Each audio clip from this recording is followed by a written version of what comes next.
All right. Welcome to the live stream. All right. Let me do some adjustments here. Let me see here. Let's look at this one. Okay, there we go. All right. What are my thoughts for today? What are we going to do on this live stream? Well, let's do something that a lot of other investors don't do. They don't go after their own due diligence routine and start brainstorming stuff. So let's just do that. Hmm. How am I feeling about the market? Well, how do I know how to feel about the market if I don't know how the market is feeling? Hmm. Let's find out how I'm feeling about the market by figuring out how the market is feeling. All right. Let's check the fear and greed index. Here, I'm just going to go to Google. Let me see here. This is probably the only useful tool that CNN has. All right. Thanks, love. All right.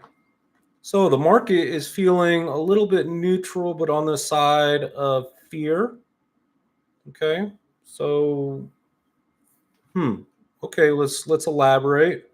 We'll go down. Let's check some momentum, check some stock price strength, etc. All right, market momentum is neutral. I think it was a transition from the large caps to the small caps, but I think financial institution and hedge funds are coming in a hostile approach. I think that they're going to make it go up and down and churn out these investors throughout the next year or so. All right. Um, More fear on the put and call options, fear on the volatility, more so on the downward momentum, safe haven demand, extreme fear. Okay. Junk bond demands, greed. So we're at so the market's probably assessing we're at a peak for the interest rates. All right. So, okay. So if the market is thinking about is feeling a little bit more towards the bear side on the neutral aspect of fear and greed, then I'm going to go more towards the neutral side of the greed side territory. All right. Let's be contrary. All right. If the market feels one way, I feel another. All right.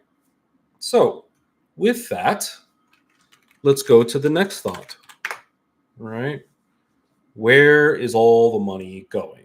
Who is getting all the attention in this market?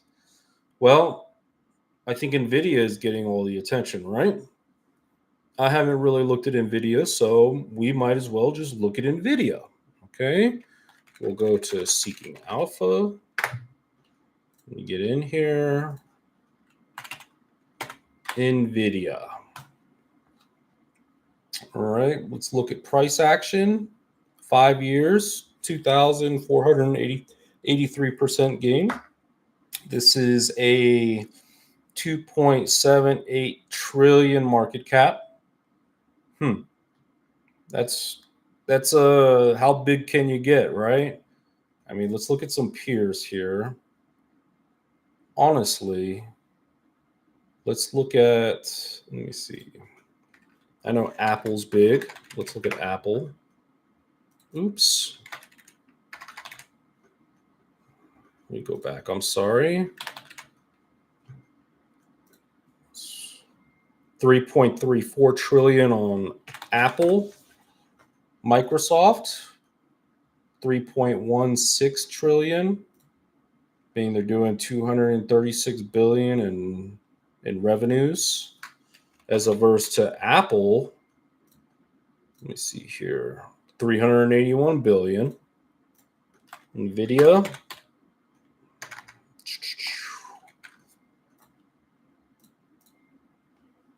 $79 billion. But we're about close, and we're close to the 3 trillion mark. All right. All right. So where does that put us? On a 4 PE bound, we're about 41%, 41 times earnings. Let's go to earnings. Let's see if they're expensive. All right. They're projected to do 97.5% growth. And then will fall next year's projected 35, 15 thereafter, 21 thereafter, 11% thereafter. Okay. Is the earnings priced in? I don't know. Okay.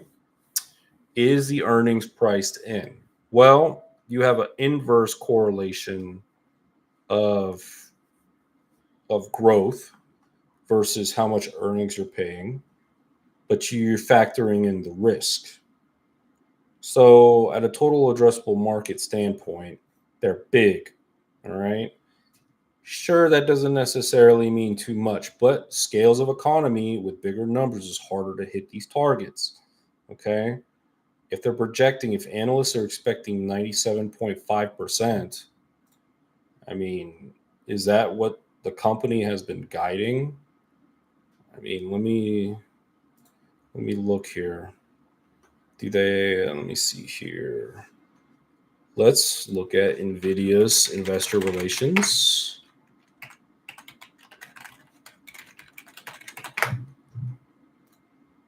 Oops, that's what I wanted to press. They should have the last May 22nd. We'll open up the last earning presentation. Let's look at guidance. No, did I spell it wrong? That's the summary. Source use of cash. What are they doing with their cash? Okay.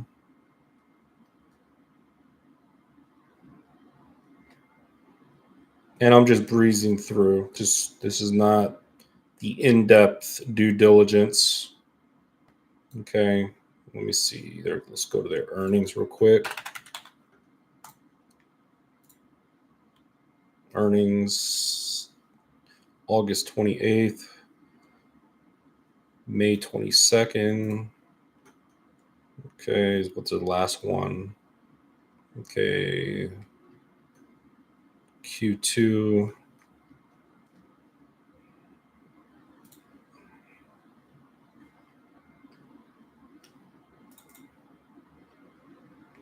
Oh, this is one of those weird ones where, okay, they have the little offset fiscal year reporting standards or whatever.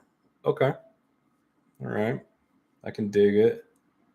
These guys are only doing, how much EPS are they doing? Let me see. So they're projected by the end of this year to do $2.74. Okay, $2.74. So that's about earnings energy of 2%. Okay, 2% a year earnings energy. Earnings energy contribution to the actual stock. That's a thought. Let me see. Okay, good net cash position. Obviously, they're profitable.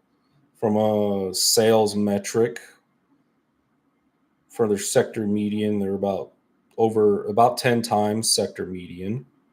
Okay. PE 62. Let me see. Forward is the 43. So, immediate terms, NVIDIA is a good price. It's undervalued for this year, for today. But Does that necessarily mean it's undervalued for tomorrow? I don't know. I don't think so. I think their total addressable market threshold is capped somewhere. There's liquidity in dollars out there. They're getting a lot of attention right now. A lot of the performance is baked in with the risk. Nvidia is a great company. That doesn't necessarily mean I'm gonna bet against them, but I will say that there's just better opportunities out there. If the market is shooting and everybody is rushing to Nvidia, imagine a big cake, and there's a bunch of people, and this cake is called Nvidia, and all these investors are running to this one cake, all right, for a slice. Well, the slices are going to get smaller and smaller the more people go to. As opposed to you got Goofy here, which is a little mouse. You got the big cake over here that nobody's going to. Small mouse, bigger cake. You know, I get to have my cake and eat it and have plenty left over. The effects of actual scales of wealth. All right. What I mean by that is let's pull up an actual heat map. Stock market heat map. Let's see. Images. Let's go by sector. Hopefully I can find this. Industry heat map. Okay. Let's go to what has been underperforming. All right. Let's get out of NVIDIA.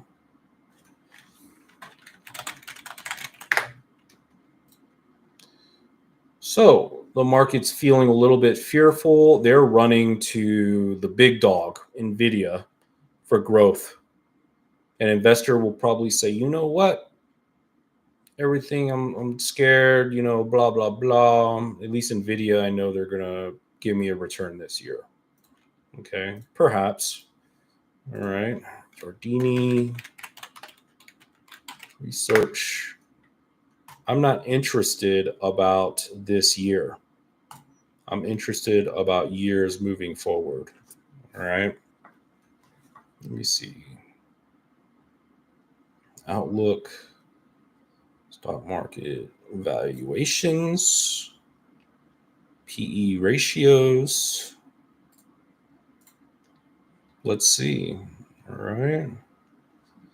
All right. So we have the small and mid caps. All right. Let's see. Let's look at the PE ratios of the different ones. All right. Here is our mega cap, large cap, and small and mid cap. All right. Let me see. Oh, we're seeing a little, you see this chart? Seeing this little uptrend, this green, the 600 smalls are catching up to the 400 mids when it comes to forward PE valuations. So the mids are not, they're participating, but they're not participating as fast as the smalls right now. Your 500 large caps are correcting ish. Excuse me. They're starting to correct it a little bit. And then your mega caps are starting to correct a little bit. So some minor market rotation. Okay. So I'm still feeling it for small and mids because we are still way below. Okay. Our small and mids or small caps are still a little bit under the mids, but the mids, I mean, it's pretty close. 15.7 is a versus 15.4. S&Ps are coming down. The 500 is coming down a little bit to 20 forward PE, and our mega caps are 30 PEs. So these mega caps, if they're cash rich and the interest rates are high, they are participating more with the macro because they are garnering interest on all their cash. Google is a cash rich company. Let's look at Google. I think there was a crash with Google, or a little correction. Oh yeah. Let's look at their balance sheet real quick. This is one of the, I think, the underrated ones, 100 billion, 108 billion. Let me look at their balance sheet. Yeah. 86 billion in short-term investments, 328 billion in revenue. Net income 26.7%. Let's look at their free cash flows. Free cash flows are exploding with good growth. Let's go back, look at shares outstanding.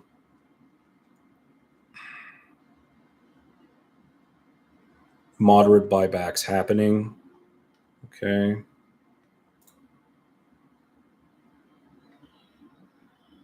$22 on the PE. So let me see here. Alphabet classes, both classes of Google are included. So the mega cap for PE average is 30. Google is at 22. So they're at the lower range of the mega caps. Okay. Yep. Microsoft's trading at 35, about to be 36 times. Okay. Let's go back to Google.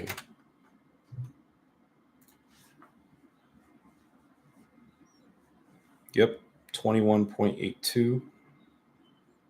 All right. So that is the different class. Let's look at the other class of share.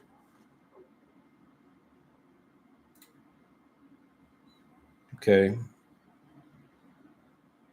All right. This different class of share is a little bit more. Okay. All right. Let's go back to our heat map. What is red? All right. Transportation, energy, commodities, they're going down. All right. I think it's probably the entrance way of them going down too. I don't assess that this is going to be, I don't think that this is going to be like they're at the bottom, you know. But I mean, yeah, they could flip. I'd have to look more into it, but I'm not more of a commodities type trader type guy. Commodities is more, a lot of traders like to go into commodities because of the volatility and so forth. A lot of swing traders, I like to say. All right. Um, Let me see here. This is not really that good of a heat map. Let me see. Oh, here we go. This is a better heat map. Let's try to lie lilies down. Let me see. Everything is green. Let me see. Finviz, yeah, they have a good heat map here. All right, everything seems to be green-ish. NVO, Novo Biotech. All right, so a little bit of red stuff happening in healthcare. Okay, not really too much of an alarm for me to start looking into healthcare. If I had a whole block of red in one of these sectors, I might start filtering and hunting into one of these sectors to see if there's value propositions that will get into my portfolio. Um, just something to consider. Squares down on the red. Let me see, Zscaler. So fintech and how do you say cybersecurity, a mixed bag. All right. Let me see. Not so much as I'm ready to look into them yet. I think it's such a neutral market that I'm feeling neutral about everything. Okay. So this is a macro sniff, if you will. All right. Well, thank all one of y'all that participated in my live stream. This is just things that Goofy looks at, and hopefully we get more participation here and there. I'm going to do more analytical assessments on when more traffic is out, and we can get, and maybe I'll create more of a structural podcast live stream setting, and maybe I'll get I'll brainstorm more so when it comes to that. So anyway, good looking out. I will talk to you all later.